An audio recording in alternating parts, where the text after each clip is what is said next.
Assalamualaikum warahmatullahi wabarakatuh. Saya sedang di Federation Square.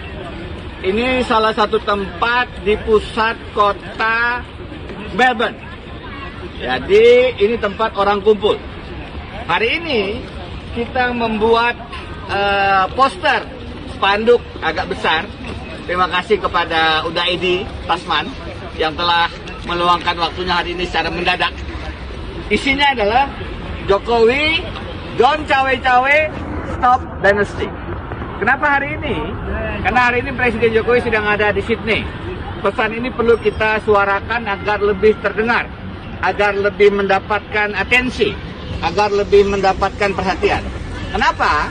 Karena cawe-cawe Presiden bukan untuk kepentingan bangsa dan negara. Cawe-cawe Presiden Jokowi itu merusak demokrasi kita dan merusak konstitusi kita. Apalagi kalau cawe-cawenya itu menjadikan Pilpres 2024 menjadi lebih tidak adil, menjadi lebih tidak jujur. Maka kita harus melakukan sikap yang kritis, melakukan perlawanan. Presiden tentu bisa cawe-cawe dalam artian positif, positif intervention. Bagaimana? Sekarang ada RUU perampasan aset. Presiden bisa mendorong agar parlemen, koalisinya yang hampir 80% itu bisa mendorong agar cepat menjadi undang-undang. Presiden sudah melakukan itu dengan mempercepat perubahan undang-undang KPK. Padahal itu justru melumpuhkan KPK. Mempercepat perubahan undang-undang Minerba yang justru memperkaya oligarki. Mempercepat undang-undang IKN.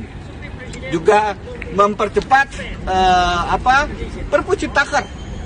Untuk Ciptaker Presiden bahkan menerbitkan Perpu. Kenapa untuk RUU perampasan aset Presiden tidak bisa menerbitkan undang-undang dengan mempercepat prosesnya di parlemen? Presiden juga bisa cawe-cawe dan menghentikan Muldoko Gate. Ingat, KSP Muldoko adalah anak buah Presiden langsung di istana. Maka Presiden seharusnya bisa menghentikan pembajakan, pencopetan, pembegalan Partai Demokrat yang dilakukan oleh Kepala Staf Presidennya sendiri. Jangan biarkan pelanggaran hak berorganisasi ini, karena ini melanggar konstitusi.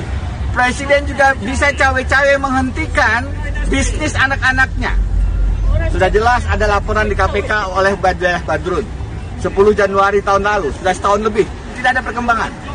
Tidak mungkin anak-anak Presiden Jokowi mendapatkan modal yang besarnya sampai ratusan miliar kalau dia bukan anak Presiden.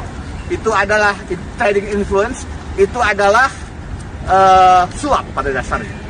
Jadi, kalau ingin dilakukan langkah-langkah intervensi yang positif, cawe-cawe, hentikan bisnis-bisnis koruptif anak-anak Jokowi. Masih banyak lagi cawe-cawe yang lain untuk kepentingan bangsa dan negara. Tapi justru untuk kepentingan penegakan hukum, kepentingan pemberantasan anti korupsi, Presiden banyak lepas tangan. Membiarkan KKN makin merajalela. Karena itu, pesan kita kepada Presiden Jokowi, hentikan cawe-cawe yang mengganggu pemilu 2024. Hentikan cawe-cawe yang menjegal calon presiden. Lakukan cawe-cawe yang harus dilakukan presiden. Seperti mendorong perampasan aset undang-undangnya. Menguatkan kembali KPK. Dan menghentikan bisnis-bisnis anak-anaknya yang koruptif. Dari Melbourne, Australia. Jokowi, don't cawe-cawe, stop dynasty. Jokowi, don't cawe-cawe, stop dynasty!